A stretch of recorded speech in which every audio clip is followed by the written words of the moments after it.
여러분 안녕하십니까. 4월 4일 월요일 뉴스투데이 경남 시작합니다. 먼저 오늘의 주요 뉴스입니다. 사천에서 발생한 훈련기 충돌 사고와 관련해 사고 원인 규명의 핵심이 될 비행 기록 장치가 현장에서 발견됐습니다. 제8회 전국 동시 지방선거가 이제 58일 앞으로 다가왔습니다. 경남의 여야 정당은 공천관리위원회를 구성해 관련 절차에 들어갔습니다. 양산 통도사 방장 출신으로 대한불교 조계종 제15대 종정에 추대된 성파 스님을 만나봅니다. 임진왜란과 정유재란 당시 일본 장수들이 베어간 우리 선조들의 코와 귀를 되찾기 위한 활동이 시작됐습니다. 사천에서 발생한 공군 훈련기 충돌 사고와 관련해 비행 기록 장치가 현장에서 발견됐습니다. 훈련기 고도와 속도 등 각종 비행 자료가 들어있는 핵심 장치인 만큼 이번 사고 원인 규명에 속도가 붙을 전망입니다. 순직한 조종사들의 연결식은 오늘 엄수됩니다. 신은정 기자입니다. 이틀 전 경남 사천시에서 추락한 KT-1 훈련기 2대의 비행 기록 장치가 발견돼 공군이 정밀 분석 작업에 착수했습니다. 흔히 블랙박스로 불리는 비행 기록 장치에는 비행 당시 영상 정보와 탑승자들의 음성, 그리고 고도와 속도 등 각종 비행 자료가 들어 있습니다. 공군은 이를 통해 사고 훈련기 2대가 왜 공중에서 충돌했는지 원인을 밝힐 수 있을 것으로 기대하고 있습니다. 비행기가 팍 일이 나면서 비행기가 이렇게 두 동가리가 이리 나가고 한쪽으로 하나는 날아가고 한쪽은 불이 던져갖고 이번 사고로 순직한 조종사 4명에 대한 연결식은 소속 부대인 공군 제3훈련비행단에서 오늘 비공개로 엄수됩니다. 비행 교관인 고 이장희 교수와 고 전용환 교수는 각각 2,900시간 이상의 비행 경력과 대통령 전용 헬기 조정 경력의 베테랑 조종사 출신이었습니다. 이들과 마지막 비행을 하다 순직한 고 정종혁 대위와 고 차재영 대위도 임관 이후 제3훈련비행단에서 비행 연구에 매진해온 것으로 알려졌습니다. 공군은 순직한 두 학생 조종사의 계급을 중위에서 대위로 추서했으며 유해는 연결식 후 국립대전현충원에 안장될 예정입니다. MBC 뉴스 신현정입니다. 6월 1일 제8회 전국 동시 지방선거를 앞두고 경남의 여야 각 정당도 공천관리위원회를 구성하고 공천 작업을 시작했습니다. 위원회 구성은 어떻게 이루어지고 또 어떤 특징이 있는지 이상훈 기자가 전해드립니다. 더불어민주당 경남도당은 지난달 시민사회단체 등의 위원 추천을 요청해 추천된 6명의 외부 인사가 후보자 추천관리위원회에 참여하고 있습니다. 김정호 도당위원장이 추천관리위원장을 맡고 정당인뿐 아니라 노동, 의료, 시민사회, 장애인, 청소년 인권지원 단체 등에서 추천된 인사들로 꾸려져 외부 인사는 30%입니다. 전체 20명의 위원 가운데 여성 50%, 청년 25%로 여성과 청년 비중을 대폭 높인 게 특징입니다. 정말 개혁적이고 참신한 그런 후보를 공정하게 추천하기 위해서 또 그런 추천 과정을 또 잘 관리하기 위해서 함께. 국민의힘 경남도당도 중앙당 최고위원회 의결을 거쳐 공천관리위원회를 최종 확정했습니다. 7명 가운데 이달곤 도당위원장이 공천관리위원장을, 강민국 의원이 부위원장을 맡고 나머지 5명은 학계와 경제계, 법조계 등 분야별 외부 전문가를 포함시켰습니다. 위원 가운데 여성이 43%, 청년이 28%로 역시 여성과 청년 비중을 대폭 높였고 공천 업무의 연속성을 위해서 도당 비례대표 공천관리위원회 업무도 겸임합니다. 각계 능력 있고 존경받는 인사를 중심으로 총 7인의 국민의힘 경남도당 공천관리위원회 구성이 완료됐습니다. 윤석열 정부의 국정 운영을 뒷받침하고 공정과 상식의 시대 정신을 갖춘 인사들을 한편 정의당 경남도당은 당원과 외부 인사 절반씩 자격심사위원회를 꾸려 지난달 후보 자격심사를 마쳤고 진보당 경남도당은 당원들로 구성된 공직후보 심사위원회를 구성해 후보 자격심사를 진행하고 있습니다. MBC 뉴스 이상훈입니다. 대한불교 조계종 제15대 종정에 추대된 성파 스님이 취임식과 함께 공식적인 임기를 시작했습니다. 영남의 명사찰인 양산 통도사 방장 출신으로 불교 조계종의 가장 큰 어른이 된 성파 스님을 정세민 기자가 단독으로 만났습니다. 고요하던 산사에는 마치 큰 스님의 종정 취임을 축하하듯 반가운 단비가 내렸습니다. 조계종 15대 종정 성파 스님은 취임식 직후 곧바로 자신이 기거하던 통도사 방장실에서 늘 그렇듯 일상을 고스란히 이어나갑니다. 평소 소박하고 소탈한 삶을 강조하며 평범한 일상 속에서 실천을 통한 깨달음을 중요시하던 그의 철학은 조계종 종정 취임사에서도 그대로 드러나 또 한 번 화제가 됐습니다. 특별한 법문은 많이 준비를 했는데 양산 통도사에서 여기까지 오는 동안에 싹 다 잊어버렸어요. 네. 대선을 마치고 또 한 차례의 선거를 앞둔 시점 갈갈이 갈라진 민심을 화합하는 지혜와 법문을 요청하자 예의 그 쉬운 가르침을 되풀이합니다. 싸우지 말기를 나는 부탁할 따름이지. 뭐 어떻게 그러면 답은 저한테 다 있는 거라. 답은 안 싸우기만 하면 잘 사는 게 되잖아. 잘 살려고 하면 안 싸워야 된다 이거지. 제발 좀 싸우지 마라 이거라. 나부터 잘하자, 착한 마음을 갖고 살자, 불교 신자가 더 잘하자는 쉽고 가슴에 와닿는 메시지에 더해 기성세대와 지식인, 사회 지도층을 향한 겸손의 미덕을 강조합니다. 자기 고정관림, 자기 자존심, 아만 이런 것이 병마개로 딱 막아가 있는 한 가지라. 거기 뭐 더 가지 않거든요. 그래서 병마개 열고 다 비울 때 새로운 것이 들어갈 수 있다. 조계종 종정 성파 스님은 지난 1939년 경남 합천 태생으로 1960년 양산 통도사에서 조계종 9대 종정을 지낸 월하 스님을 계사로 수계해 1980년 통도사 주지에 취임했습니다. 동안거와 하안거 등 36번의 안거를 수행한 뒤 제5대와 8대, 10대 조계종 중앙종회 의원을 역임하고 2018년 3월부터 통도사 방장으로 추대되며 그동안 조계종 원로의원을 역임해왔습니다. 성파 스님은 불교계의 대표적인 예술가로 도자기로 만든 팔만대장경과 오칠로 만든 수종암각화 등 많은 예술작품을 성과로 남기기도 했습니다. 소탈하고 친근한 외모에 지나친 격식을 싫어하는 평소 스타일답게 취임 직후 청와대 부속실 격에 해당하는 종정 예경실을 없애기로 해 벌써부터 불교계를 놀라게 하고 있습니다. 15대 종정의 임기는 앞으로 5년간이며 한 차례 연임이 가능합니다. MBC 뉴스 정세민입니다. 임진왜란과 정유재란 당시 일본 장수들이 전쟁의 공을 평가받는 수단으로 우리 선조들의 코와 귀를 베어가 무덤을 만든 흔적이 아직 일본 곳곳에 남아 있습니다.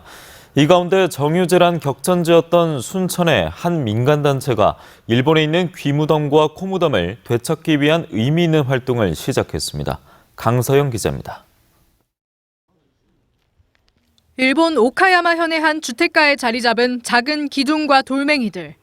1597년 정유재란 때 왜군이 베어간 조선인 1000여 명의 귀가 묻혀있는 귀무덤입니다. 임진왜란과 정유재란 당시 도요토미 히데요시는 조선인의 코와 귀를 베어온 장수들에게 포상을 내렸습니다. 그렇게 가져간 코와 귀로 만든 무덤이 일본에 5곳이 남아있는데 여기에 희생돼 묻힌 우리 선조들은 20만여 명에 이르는 것으로 알려져 있습니다. 현지의 일본인들은 거의 모르는 상태에 있어요. 바로 귀무덤이 있는 마을에도 모르고 있는데 순천 외성과 검단산성 등이 위치해 정유재란의 마지막 격전이 벌어졌던 순천 지역. 순천에서는 희생된 조상들의 원혼을 기리고 역사를 바로잡기 위해 일본에 있는 귀무덤과 코무덤을 고국으로 봉환하자는 움직임이 일고 있습니다. 민간단체 귀무덤 봉환추진운동본부는 최근 순천문화회관에서 출범식을 열고 자문위원 등을 위촉했습니다. 마지막 격전지여서 여기가 굉장히 피해가 컸었고 그 동부 육군 쪽의 병사 양민들 귀를 코를 제일 많이 베어갔다고 합니다. 그래서 그 무덤을 우리 순천 여기 평화공원에다가 안치하면 어떻겠냐 그런 취지로. 운동본부는 앞으로 관련 학술대회를 개최하는 한편 일본 시민단체와 함께 귀무덤과 코무덤을 봉환하기 위한 활동들을 이어갈 계획입니다. MBC 뉴스 강서영입니다.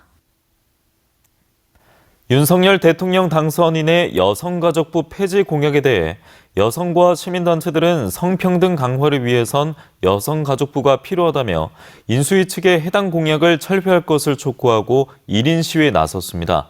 부정석 기자가 김윤자 한국여성단체연합 공동대표를 만나 관련 이야기를 들어봤습니다. 예, 안녕하십니까? 예, 반갑습니다.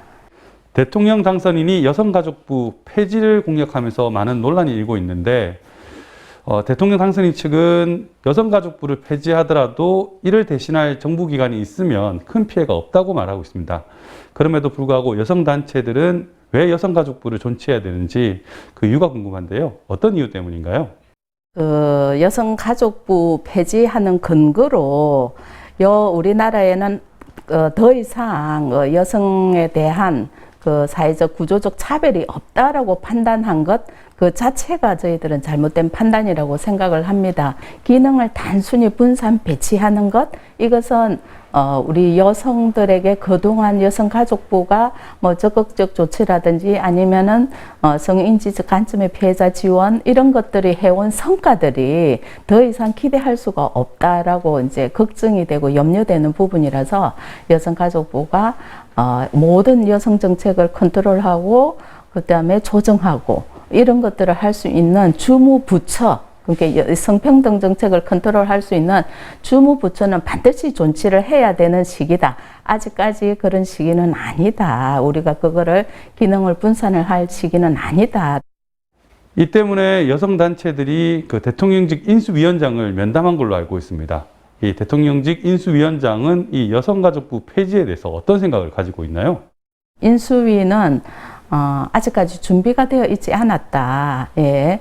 예를 들면 기능을 분산을 하다 하더라도 거기에 대한 충분한 근거나 아니면은 이런 정책들이 뒷받침되어야 하는데도 불구하고 그런 것이 준비가 되었지 않고 단지 새 정부가 바뀌면 정부 조직 개편할 수도 있지 않느냐. 인수위에서도 충분한 논의, 충분한 준비가 있어야 가능하다. 근데 지금 현재로서는 너무 준비가 안 됐다. 성차별에 대한 문제는 어제 오늘 일이 아닌데요. 이 경남 지역의 성차별은 다른 지역보다 더 심하다는 말이 있습니다. 경남 지역의 성차별, 실태가 좀 궁금한데요. 영남권에는 우리 오랫동안 우리 사회를 지배해왔던 이 가부장적 인식이 어느 지역보다도 강하게 남아 있습니다. 그래서 남성의 역할, 여성의 역할을 많이 구분을 하고 있고요. 전국 성평등 지수를 해마다 이렇게 이제 여성가족부가 조사를 해서 발표를 하고 있는데요. 경남은 만년 하위권을 벗어나지 못하고 있습니다. 전국 지자체 중에서 이런 정치 참여라든지 경제 참여라든지 뭐 이런 것들을 가지고 이 지수를 매기는데 경남은 여전히 만년 그냥 하위권에 머물고 있다. 그 정도로 우리 남성과 여성의 격차가 큰 지역이라고 말할 수 있을 것 같습니다. 경남 지역 여성단체들이 여성가족부 폐지 공약을 철회하라며 1인 시위에 나선 걸로 알고 있습니다. 향후 여성가족부 폐지 공약을 철회하기 위한 여성단체들의 활동 계획이 궁금한데요. 어떤 계획을 가지고 계십니까? 여성단체뿐만 아니고 시민단체들도 함께 기자회견을 했고요. 인수위원안이 개편안이 나오게 되면 이제 국회를 통과를 해야 되기 때문에 우리 각 지역의 국회의원들을 면담을 요청을 하고 국회의원 사무실 앞에서 여성가족부 폐지가 우리 여성의 생명권 까지도 위협하는 아주 중대한 사안이라는 것을 좀 알리기 위해서 1인 시위를 계속하고 있고요. 그리고 이제 전국적으로 지금 계속 이 가족 폐지를 반대하는 시위나 아니면 목소리를 내고자 합니다. 네, 알겠습니다. 오늘 말씀 감사합니다. 네, 감사합니다. 투데이 경남입니다. 아동학대 예방 및 학대 피해 아동 보호를 위한 업무 협약식이 오늘 오후 2시 30분 경남교육청에서 열립니다. 공공디자인 프로젝트 최종 보고회가 오늘 오후 4시 밀양 시장실에 마련됩니다. 찾아가는 치매 조기 검진이 오늘 오전 9시 사천시 정동면 회의실에서 진행됩니다. 지방소멸 대응 인구 활력 사업 발굴 보고회가 오늘 오전 9시 30분 남해군청 대회의실에서 펼쳐집니다. 러시아의 우크라이나 침공 사태로 피해를 본 기업의 안정적인 경영을 위해 경상남도가 긴급 경영 안정자금 300억 원을 투입합니다. 도는 최근 1년간 러시아 또는 우크라이나와 수출입 또는 납품 실적이 있는 기업을 대상으로 기업당 대출 한도 최대 15억 원까지 연 2%의 2차 보전을 지원합니다. 또 이번 사태로 수출 대금을 회수하지 못한 기업에 대해선 최대 연 4%의 2차 보전 특별 지원 대책을 마련하기로 했습니다. 앞서 토요일 경남엔 15,122명이 코로나19에 신규 확진돼 나흘 연속 10,000명대를 유지하며 감소세를 나타내고 있습니다. 지역별로는 창원 5,255명, 김해 2,354명, 진주 1,508명, 양산 1,466명 등이며 경남의 누적 확진자는 83만 2천여 명이며 지난달 31일부터 18명이 추가로 사망해 누적 사망자는 803명으로 집계됐습니다. 2022 통영국제음악제가 어제 오후 폐막 공연을 끝으로 막을 내렸습니다. 폐막 공연에서는 마르쿠스 슈텐츠의 지휘로 통영 페스티벌 오케스트라가 브루크너 교향곡 7번과 앤드루 노먼의 작품 풀려나다를 무대에 올렸습니다. 지난 25일 개막한 2022 통영국제음악제는 다양성 속의 비전을 주제로 세계 정상급 연주자들이 클래식과 국악, 전자음악 등 다양한 장르의 공연을 펼쳐 음악 애호가들의 호평을 받았습니다. 남해군이 청소년과 국민들의 복합 문화 공간 역할을 할 꿈 나눔 센터를 남해읍에 건립합니다. 내년 하반기에 준공할 꿈 나눔 센터는 290억 원의 사업비를 투입해 청소년 수련관과 가족센터, 생활문화센터, 돌봄센터 등을 짓습니다. 경상남도가 하동군 대송산업단지에 올해부터 2024년까지 251억 원을 투입해 수산양식 전용 배합 사료 공장을 짓습니다. 도는 전국 가두리 양식의 72%를 차지하는 경남과 전남의 중간에 하동군이 위치하고 있는 데다 참숭어 양식단지가 있어 어업 경영비 절감을 기대하고 있습니다. 또 생산공장 건립과 함께 국립사료연구원 설치도 해양수산부에 건의했다고 밝혔습니다.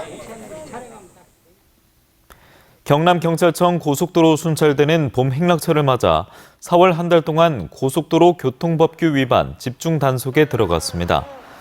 주요 단속 대상으론 화물 차량 지정차로 위반, 안전거리 미확보, 과속 난폰 운전 등이며 단속 기간 동안 고속 순찰차와 암행 순찰차를 집중 투입합니다.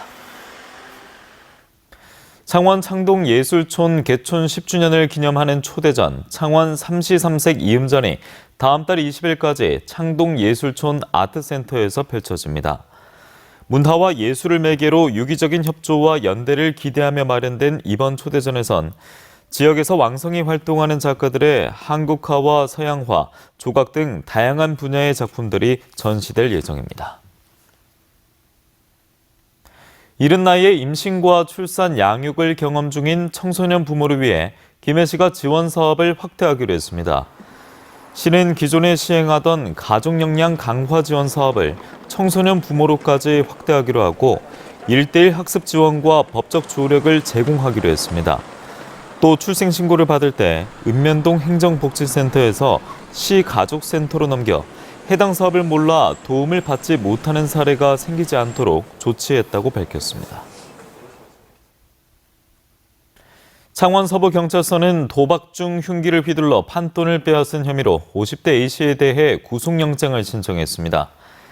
A씨는 지난 2일 새벽 창원의 한 빌라에서 함께 도박을 하던 지인 4명에게 주방에 있던 흉기를 휘둘러 위협한 혐의를 받고 있으며 테이블 위에 현금 245만 원을 빼앗아 달아난 혐의도 받고 있습니다. 4.3 삼진 독립의거 기념일을 맞아 태극기 독립만세 행진이 창원 진동면 신길이 일대에서 열렸습니다. 진동 신기마을에서 824 창의탑까지 200m에 걸쳐 참석자들이 만세 삼창을 외쳤으며 이어 824 창의탑에서 헌화와 묵념, 독립선언서 낭독 등이 이어졌습니다. 4.3 삼진 독립의거는 1919년 3월 28일 고연장터에서 1차 의거, 4월 3일 2차 의거가 일어나 지식인과 학생, 농어민 등 8천여 명이 참여했던 조직적인 독립운동입니다.